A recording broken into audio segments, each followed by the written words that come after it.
I am back, Lucas. Hello, I'm Alessandro Panettoni. Welcome to Food 101. Food, food, food, people. Let's talk about food. So, Shafi, another week, and Yes, another and week, and actually, it was not bad. It was not that hot. Come on, it was a good week. It started to cool down on nighttime here in Toronto. here in British Columbia, people, we're burning again. Oh my Oh man, goodness. That's a climate change, people. So, Chef and I are encouraging you to do your part to combat climate change because as we go through another century, this will be aggressive.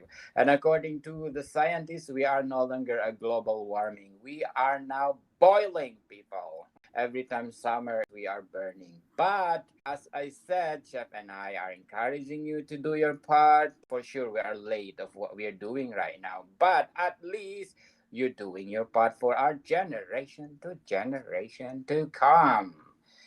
So, Shafi, we are so excited because our podcast, we have a lot of milestones to say we are grateful and yes, we are so thankful. Number one, Shafi, well, we are still on the number 13 best. food Bet. podcast. Wow, yes. Yes. Given by FeedSpot. Oh, thank you, FeedSpot. Number two, we still have the listen score of 41. I think if I'm not mistaken, 41 by listen notes and of course 1.5% popular show globally. And number three, Sheffy, that we are milestones for our podcast. We got our books. Yes. Uh, we got our books, people. It's available on Amazon and leading online bookstores. It's all about the 100 episodes of our first season of this podcast, Food 101. So, Food 101, Volume 1 Basics is all the basics that you need to create a delicious food. Volume 2 is Fundamentals. The same thing is the continuation of Volume 1. Volume 3 is Essentials. This is the continuation of Volume 2.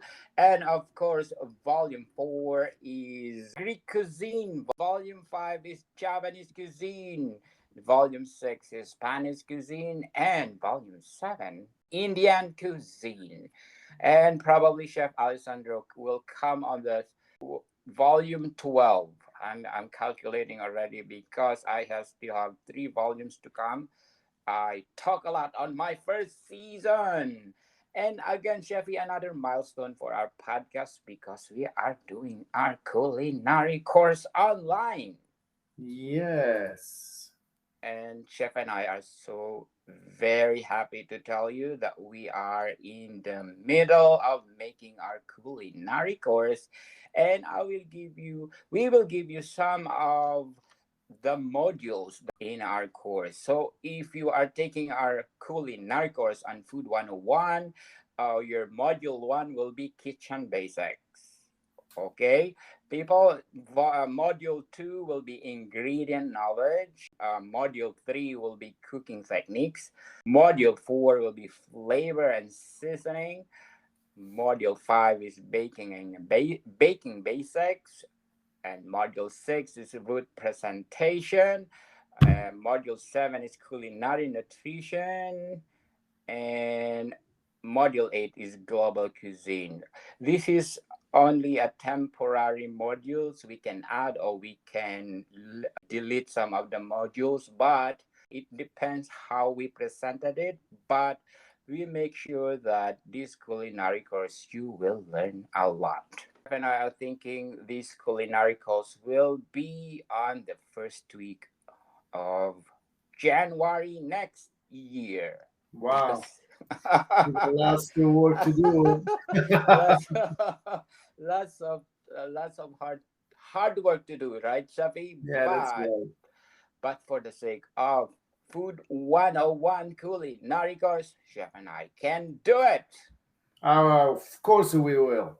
Of course. Yes. So, Shafi, what we gonna talk about today? Today we're gonna talk about focaccia. Focaccia, one of the traditional bread, right, Yes, it's Shafi? traditional. Well, for us, it's the kind of flat baked bread. Yes, flat oven bread. The Yes. national anthem of Italian cuisine. Well, for some, yes, for it's some contemporary places such as Rome, it's still called like as a pizza, because we can put as a pizza bianca actually, we put just rosemary, salt, and olive oil. That's it. But of course, each region's got different variation of focaccia, and everybody like the tall focaccia, nice and soft. If you look in a Genovese style, you can find it with nice olives, or with nice olive oil, coarse salt. There is so many different way to make it. You know. Yes. So, Shafi, focaccia, where in Italy originated? Well, it's originated, let's say, well, in North Italy, most Genova, actually. That's the where they're coming from. Okay, and then it's spread like a mushroom, right? Absolutely spread like a mushroom all over the world. So, Shafi, I just want to shout out for those people listening in Qatar. You know what, Shafi? We are number one in Qatar, Oh, according to. wow. Thank Thank, you. thank you, Qatar, for being number one on the Apple chart. I really surprised. Oh, and Wow. yes, and globally, last week we are at 167 overall in their Apple chart. So in food section, we are number one. Thank you, Qatar. We are so grateful. I hope you are continuing. Still now, we are number one. So please do continue support us because this podcast is created to empower food like Focaccia. Yes, absolutely. So, Shafi, what are the ingredients of Focaccia? Well, it's very simple. Flour, oil, water, salt, and yeast. That's what you need. That's all. Oh, That's all. But everybody's got different way to make it. But for home, always easy way. You just get your yeast. You put your water in. You add your flour at the bit of time, and then you put the salt and you put the olive oil. Mix together, let it raise. I always suggest, a day before. Maybe you can even start the night before. Put in the fridge. Let it raise slowly, slowly, slowly, and then the next day you just take out from the fridge, make a raise again, put in the tray, and cook in the oven. But there is a few secrets that I want to share with everybody, because it's nice to share this kind of trade friend of secret. mine, yeah, friend of mine, he showed me that to make a best focaccia you should use ice water. you know Actually, even better to use ice cubes instead. But you need a machine to mix the dough. But so you can exchange the ice cube with the ice water, because more is cold water, but it is, they give it the time to the yeast to work during the night, during the time that you're waiting for.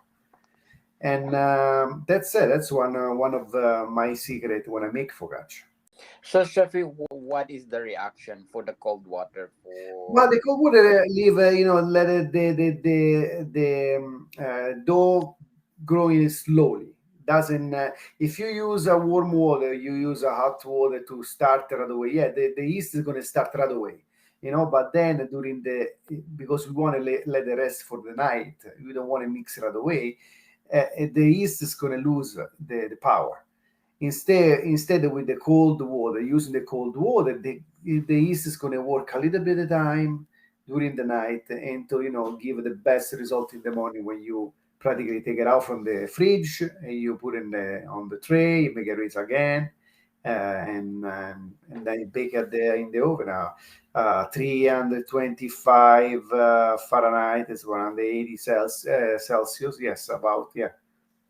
Yes, indeed. So, Shafi, What are the variation of focaccia that But you there know? is so many different way how to do it. If it's Genovese, you just fingers put the finger all on the surface. That's the characteristic Genovese. No, and you brush with olive oil and coarse salt. So when you cook, the oil goes in between that little hole over there.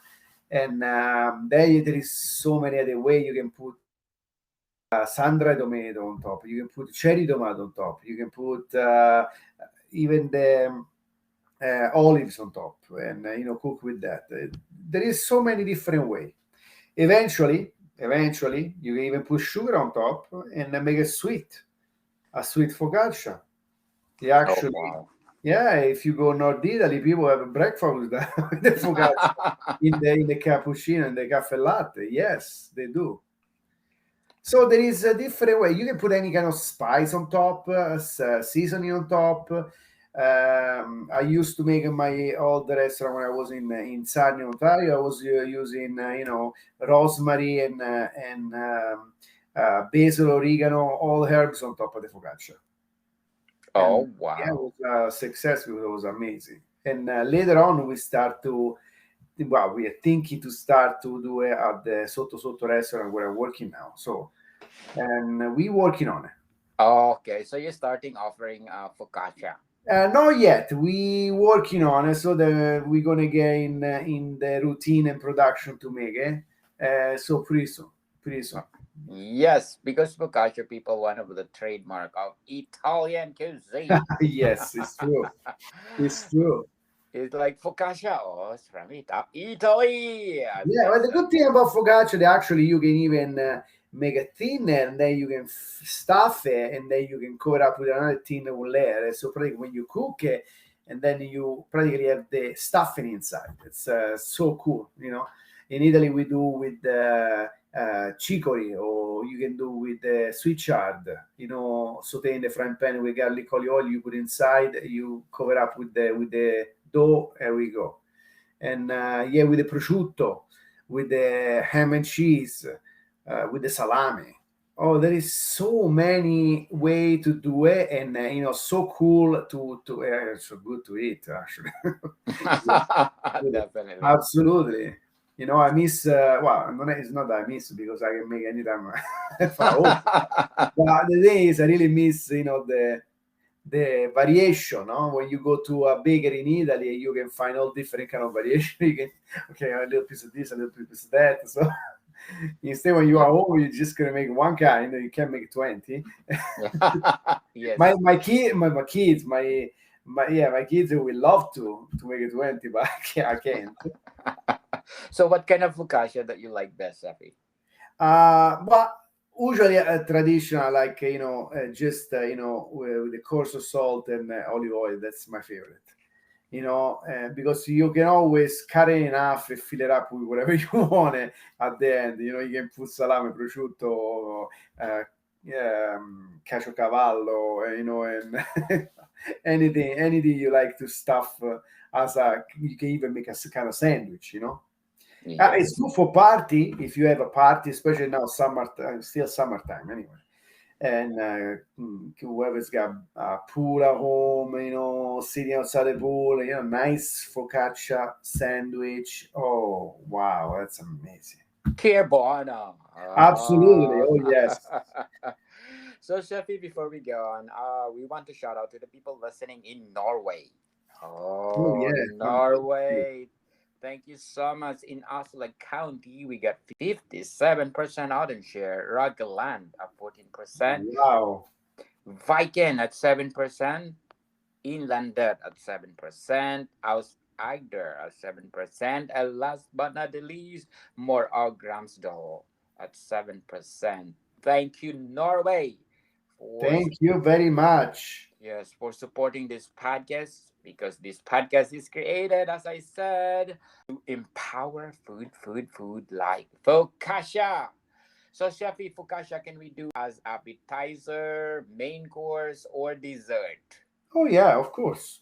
You Oh, can use wow. as any kind of It's usable for everything. You can use as an appetizer. Yes, of course. You can make kind of stuff focaccia or for yeah for appetizer, or you can even cut as a crouton for salad eventually.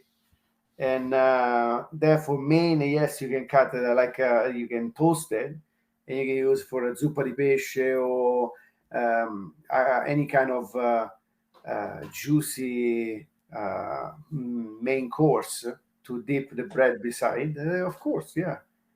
And for dessert, like I say, you can cook with the sugar on top instead of salt, and you can eat as a at the side a little dessert. It's very nice, cute. Yes. Something else, people. Focaccia is a versatile bread that you can put anywhere in the menu. Yes, Something that you can experiment. Chef and I are encouraging you always to do experiment in the kitchen because it's something that probably you are making something that it will echoes to your generation to generation like focaccia. hmm Uh, make a version of other focaccia or another bread that something a product of experimentation. And Chef and I are always encouraging you to commit mistake in the kitchen because this is the process you will learn more. yes, that's right. So Shafi focaccia can be baked anywhere or can be baked in an ordinary oven, right? Yes, yes, you can do it. I do a home with my oven, so it works out. You just gotta be careful, to don't put too close to the heat, so it doesn't burn on either on the top or on the bottom. So try to put on the middle of the shelf, so it's gonna get the same heat from the top and bottom. And yeah, no problem, no problem. Of course, if you got a nice conventional oven, it would be best. But hey, at home it's everything is possible. Yes, or rational oven. Either of those oven people just do the right timing, right temperature, and voila, focaccia is the best. Yes, remember, nice, lots of olive oil around the tray too when you put in the dough inside. You flat the dough on top of the tray. You need to oily the tray so it doesn't stick on it when you cook it, and it's going to be nice and crunchy on the bottom too. Definitely. So, Chefi, focaccia mean what? Is it a thousand word? Tell you the truth, it's I don't have idea why they call it focaccia. It's like focaccia, well, No, probably. because in dialect there is so many different ways. There is focaccia, there is fugassa, there is fecazze. There is so many different way why it's get called like this. Yes. But I remember in the ancient Rome was they was making something almost similar, like a panus focaccius. So they was calling focaccia in Latin focaccius. It was a flatbread baked in the oven that time. Then after that, Liguria region take possess of the recipe to the name and to bring the name of the focaccia around the world. Absolutely, yeah. Yes, it's spread like a mushroom all over the Yes, world. yes, yes.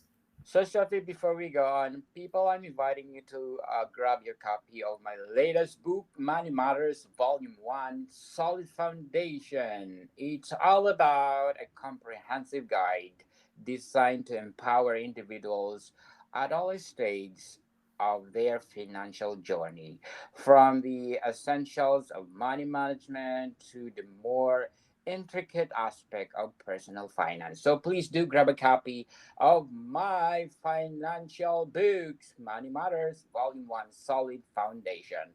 And of course, our Food 101 volumes. We have already 7 volumes and more volumes to come, people. Please do grab your copy, available on Kindle, hardcover, and paperback. So, um, Chef and I are so grateful if you're gonna support our all our books. right, Yes, Shafi? please support. Support our podcast. Support the Yeah, podcast, support the book. just we are so grateful that we got our 1 million downloads, right, Yes. Shafi?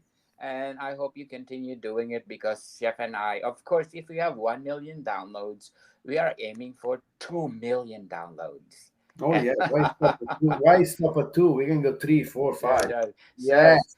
after 2 million, of course, 3 million downloads. So people, we are not stopping to be a better in every episode that we are doing because our podcast will become bigger.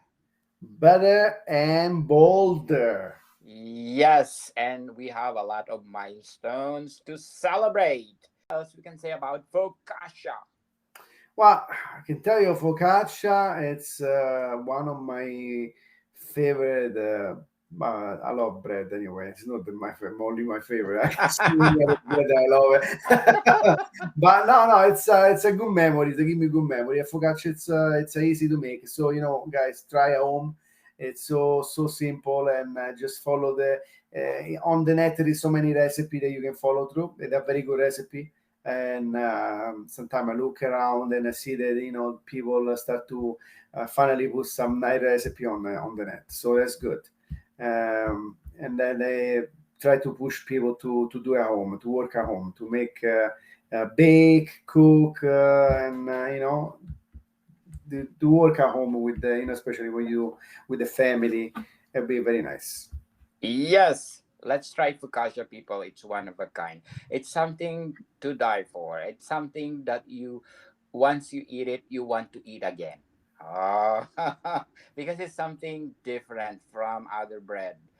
So, Shafi, before we go on, Shafi, before we say goodbye, I'm inviting you to listen to my other podcast, Book 101 Review, with Chris Tattleblay, award-winning author, and the author of Apocalypse Trilogy. And please do listen to my latest episode with Safa Burnell. We talks about her latest novel, Judge of Mystic Saga, Book One, Charina. So please do listen. So, Shafi, thank you for your time. No problem. I'm always available. You know that. On my day off, I'm always available. Yes, indeed. And I'm so grateful that Chef Alessandro is my co host on Food 101. Thank you. Thank you very much. African people. See you Bye soon. bye.